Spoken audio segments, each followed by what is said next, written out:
রংপুরের পীরগাছায় নিষিদ্ধ ঘোষিত সংগঠন হিজবুত তাওহিদের কর্মীদের সঙ্গে এলাকাবাসীর সংঘর্ষের ঘটনা ঘটেছে। এতে উভয় পক্ষের কমপক্ষে ১৫ জন আহত হয়েছেন। পরিস্থিতি নিয়ন্ত্রণে আনতে পুলিশ দ্রুত ঘটনাস্থলে পৌঁছে অভিযান চালিয়ে ৭ জনকে আটক করেছে। সোমবার সকালে উপজেলার পারুল ইউনিয়নের নাগদাহ সিদাম এলাকায় এই সংঘর্ষের ঘটনা ঘটে।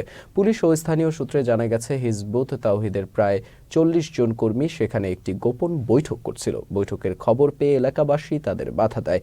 এ সময় উভয় পক্ষের মধ্যে উত্তেজনা সৃষ্টি হয় এবং মুহূর্তেই তার সংঘর্ষের রূপ নেয়। সংঘর্ষের পর পুরো এলাকায় পুলিশ মোতায়েন করা হয়েছে।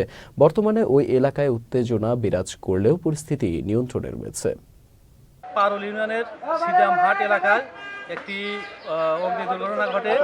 আমরা 12টা 48 সময়ে সংবাদ পাই। অতি দ্রুত এখানে এসে আমরা আগুন নির্বাপনের জন্য চেষ্টা করি এবং 1 ঘন্টা 30 মিনিটের প্রচেষ্টা আগুন আমাদের নিয়ন্ত্রণে আসে।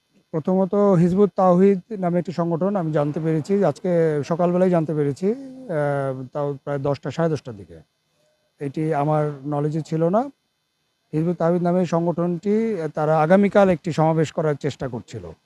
এলাকাবাসীর এখানে আপত্তি ছিল আমি যতদূর জানতে পেরেছি, এবং তারই প্রেক্ষিতে এটি স্থগিত করা হয়েছিল। এখানে আসলে এটা গোপন বৈঠক তারা করেছিল। এখানে স্থানীয় কেউ ছিল না, যেটা আমি আগে বললাম যে ৩০-৩৫ জন তারা বাইরের বিভিন্ন জেলা থেকে এখানে এসে সংগঠিত হয়েছিল। একটা গোপন বৈঠক করার চেষ্টা করেছিল তারা। তো গ্রামবাসী সেটাতে বাধা দিয়েছিল এবং এর পরিপ্রেক্ষিতে একটা এই সংঘর্ষটার আসলে সূত্রপাত। তো আমরা কাজ করছি এটা নিয়ে।